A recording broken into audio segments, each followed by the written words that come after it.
ব্লগটা করলো কে? আমি ব্লগ করিনি। ভরা মঞ্চে হাজারো দর্শকের সামনে সেলফি তুলেছিলেন দেব শুভশ্রী। অবশেষে সেই ভাইরাল সেলফি পোস্ট করলেন শুভশ্রী এবং লিখলেন এমনি।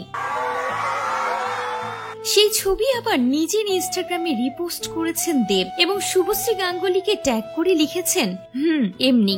দীর্ঘ 12 বছর পর ইনস্টাগ্রামে একে অন্যের পোস্ট শেয়ার করে কথা বললেন দেব শুভশ্রী। হ্যাঁ ভিউয়ার্স, রীতিমতো এই সেলফি যেন ইতিহাস গড়ল। মঞ্চে কি ঘটেছিল জানেন?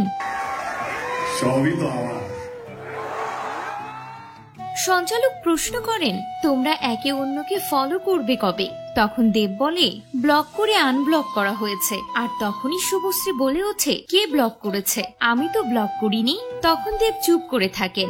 এ থেকে বোঝাই যায় সোশ্যাল মিডিয়ায় শুভশ্রীকে ব্লক করে রেখেছিলেন দেব নিজেই।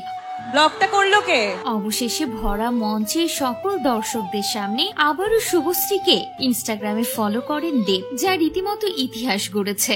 এই তারকা জুটি এখানেই থেমে থাকেননি। একে অন্যকে ফলো করার পর শুভশ্রীর ক্যামেরায় সেলফিতে বন্দী হন দেব। আর শুভশ্রী যখন সেলফি তোলেন তখন রীতিমতো শুভশ্রীর পাশে দাঁড়িয়ে হাসি মুখে পোজ দিয়ে সেলফি তুলেন দেব,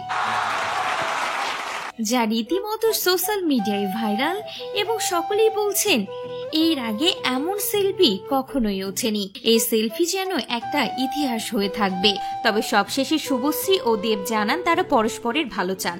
এখন তারা দুজনেই নিজেদের মতো করে জীবনে সুখী। পরস্পরকে শ্রদ্ধা ও পরস্পরের ভালো চাওয়া ছাড়া আর কিছু বাকি নেই। অনুষ্ঠানে শেষ হয় দেব শুভশ্রীর নাচ দিয়ে। নিজেদের পুরনো ছবি চ্যালেঞ্জ, পরাণ যায় জলিয়ারে, রোমিওর গানে নেচে ইতি হয় এই স্মরণীয় সন্ধ্যার। তবে সব থেকে বেশি নজর কেড়েছে এদিন তাদের প্রথম দিকে দূরত্ব থাকলেও নাচের সময় কোনো দূরত্ব ছিল না। দেবকে আলিঙ্গন করতে দেখা যায় শুভশ্রীকে, অন্যদিকে দেব ও শুভশ্রীকে কাছে টেনে নেন। দুজনের এই রোমান্টিক মুহূর্ত ভক্তদের প্রাণ জুড়িয়ে দেয়। তারা যে কতটা প্রফেশনাল তা তাদের এই রোমান্টিক মুহূর্ত দেখলে বোঝা যায়। কেউ কেউ তো বলছেন এখনো শুভশ্রীকে ভুলতে পারেননি দেব। দেবের প্রাণোজ্জ্বল হাসি দেখে বোঝা যাচ্ছিল যে শুভশ্রীর সঙ্গে এতদিন পর কথা বলে তিনি কতটা শান্তি পেয়েছেন। 1-2 দিন নয়, 12 বছর পর এক মঞ্চে উপস্থিত হলেন দেব শুভশ্রী।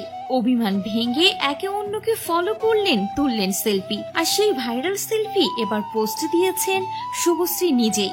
সেই সেলফি আবার নিজের স্টোরিতে শেয়ার করে নিয়েছেন দেব। শুভশ্রী লিখলেন এমনি আর দেব উত্তর দিলেন হ্যাঁ এমনি। তো ভিউয়ার্স, এতদিন পরে এই জুটিকে এইভাবে দেখে আপনাদের কেমন লেগেছে অবশ্যই কমেন্ট করে জানাতে ভুলবেন না।